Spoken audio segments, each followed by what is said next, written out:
السلام عليكم ورحمة الله وبركاته. النهاردة إن شاء الله بقدم لكم وصفة جميلة جدا. هي عبارة عن سناكس بالجبنة وسناكس بالشطة. ما شاء الله ولا قوة إلا بالله، جميلة جدا، هتعجبكم الوصفة. خرافة ما شاء الله. طبعا هي مقرمشة حلوة جدا خالص. جربوها هتعجبكم. وإذا عجبتكم الوصفة ما تنسوناش في اللايك والشير والاشتراك.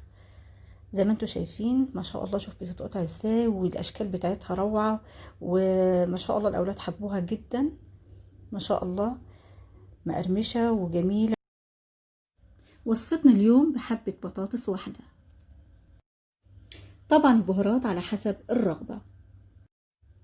طبعا جبت البطاطس بعد ما سلقتها وبدأت أهرس فيها جيدا زي ما انتم حضراتكم شايفين، لحد ما بهرس فيها لحد ما تصير عجينة زي ما هي أمامكم دلوقتي. تمام. وظل أهرس فيها على أساس تكون ممتازة.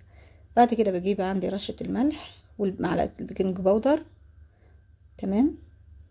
واقلب فيها في البطاطس كويس على اساس كل المكونات تندمج مع بعض.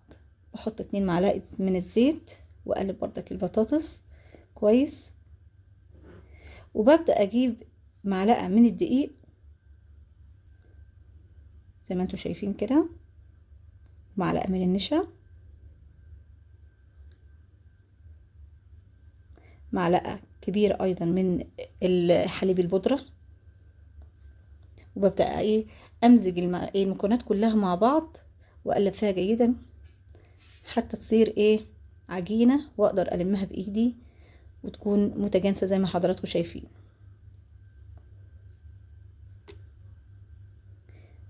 بعد كده بقسم العجينة عندي الى قسمين. قسم بستخدم فيه الجبن، اي جبن عندي متوفرة في البيت بستخدمها. انا استخدمت عندي جبنة الشيدر وجبنة النستو المثلثات. وببدأ اللي انا اقلبهم مع بعض لحد ما يندمجوا مع بعض تماما. تمام.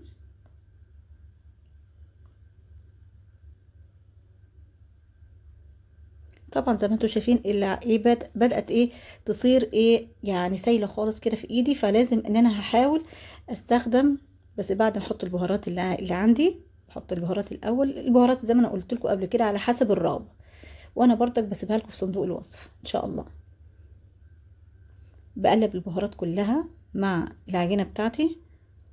وواضح ان العجينه زي ما انا قلت لكم ان هي صارت سايله شويه، فانا هستخدم فيها الدقيق تاني لحد ما ما تصير عجينه متماسكه، اقدر ان انا اشكلها ان شاء الله عز وجل. لان طبعا انا بستخدمها في بستخدمها ان انا اعرف اقطعها زي العجينه بالظبط، تكون متماسكه الى حد ما. لانها لو سايله زياده مش هعرف ان انا اقسمها واظبطها بالاشكال. طبعا ممكن انا استخدمها في السايله وبالشكل ده بس، واحطها لو انا عندي اللي هو الكيس الحلواني اللي انا بقدر انا احط العجينه وهي سايله، وابدا استخدمها واصب في كده بيها في الزيت مباشره، بتبقى شكلها جميل وهشه وحلوه برضك. بس اللي مش عنده الكيس الحلواني في البيت وحابب يعملها بالطريقه بتاعتي، جميله جدا وهي بتأدي نفس الغرض ان شاء الله. بدأت ان انا اشتغل على طول في العجينه بتاعتي اللي انا عاملاها بالبطاطس والجبن. اول قسم عندي، وهبدا اشكلها بالاشكال اللي انا حباها والاولاد حابينها عندي. كل واحد بيشكل اللي هو الشكل اللي هو بيرغبه وبيحبه. اي اشكال عندكم متوفره في البيت تقدروا تستخدموها. تمام. زي ما حضراتكم شايفين. تمام. هبدا اشكل. بدات استخدمت عندي فنجان في البيت صغير كده، بدات اعمل منه الدواير. تمام. هيطلع منه. والشكل الاخر هعمل بيه اشكال الصوابع، البطاطس الصوابع الصغيره الحلوه الجميله. تمام. بس رفيعه جدا على اساس تكون هشه اكتر ومقرمشه مع وتبقى لذيذه زي ما حضراتكم شايفين بالشكل اللي حضراتكم شايفينه. وهبدا اكون مسخنه الزيت مش ساخن قوي، متوسط. تمام.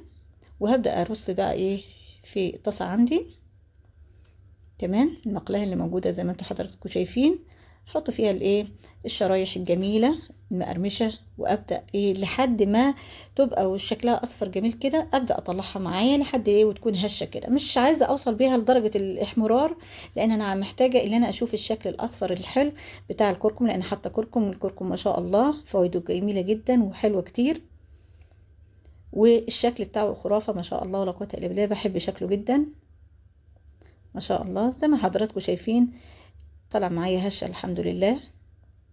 يا ريت تجربوا الوصفة، هتعجبكم كتير، وهتغنيكم كمان عن الشراء من المحلات في البطاطسيات وكده. حاجة اقتصادية في البيت تقدروا اللي انتوا تستخدموها وتحبوها كمان، والاولاد هيحبوها جدا وهيطلبوها منكم ان شاء الله. جبت دلوقتي القسم التاني زي ما انتوا شايفين، بدأت استخدم بقى نفس المكونات اللي انا استخدمتها. الدقيق طبعا على اساس العجينة تتمسك، لان سبتها شوية لقيتها طبعا طرية شوية، فبدأت احط عليها الدقيق على اساس ان هي تصير عندي عجينة متماسكة اقدر ان انا اشكلها.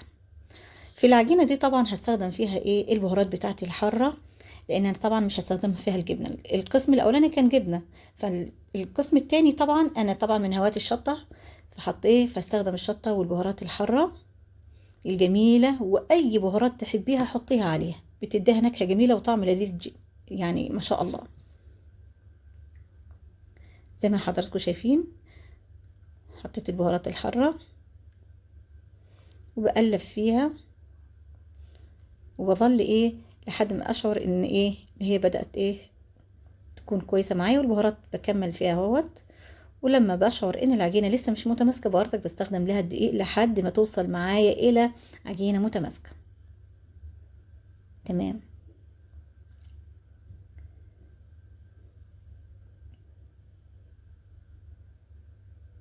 ببدأ اشكل في عجينتي بعد ما انا ظبطتها بالبهارات والدقيق على اساس تكون متماسكة وجميلة. اي الاشكال اللي استخدمتها واعتمدتها في العجينة بتاعتي كانت الدواير الصوابع رقيقة، لان الاولاد بيحبوا الشكل ده عندي.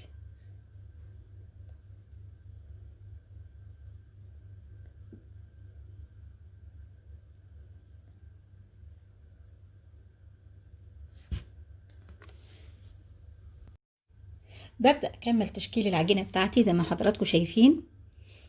تمام. بالاشكال بتاعته واكملها ما شاء الله. شايفين شكل الصوابع جميلة ازاي يا جماعة؟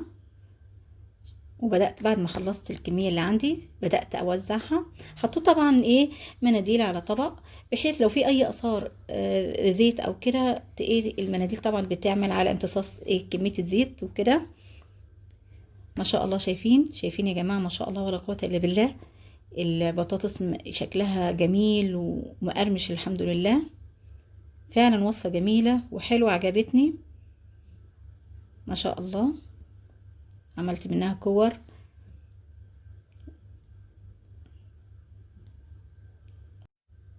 ما شاء الله شايفين يا جماعة جميلة جدا، هتعجبكم ان شاء الله. شايفين الكور حلوة ازاي؟ كانت الكور جميلة على فكرة ومقرمشة وحلوة خالص يعني ما شاء الله. اي اشكال تعملوها هتبقى جميلة في العجينة بتاعتي دي. اهم شيء نجاح العجينة يا جماعة، اهم شيء ان هي تكون متظبطة وجميلة وحلوة يعني. تمام. ده انا مش هكتفي بكده كمان، ده انا هبدأ ارش على وش البطاطس اللي هي الصوابع اللي هي بالشطة كمان شطة، لان بحب الشطة جدا وبتبقى جميلة فعلا يعني لذيذة، تديها طعم حار اكتر، وكأنك انت شارياها من المحل. تمام. او من الدكان على حسب اللهجة اللي انتوا بتقولوها. وهبدأ احط بقدونس اخضر ما شاء الله على الجبنة، على القسم اللي بتاع اللي هو العجينة اللي كنت عاملاها بالجبنة، وشطة على القسم الشطة. بألف عافية جميلة جدا، وإن شاء الله يا رب تجربوها وتعجبكم. وإذا عجبتكم الوصفة ما تنسوناش إن شاء الله في اللايك والشير والاشتراك. وطبعا منتظرة تعليقاتكم الجميلة والكومنتات الحلوة منكم إن شاء الله. وأي وصفة تحتاجوها اكتبولي في الكومنت، وإن شاء الله نعملها لكم بإذن الله.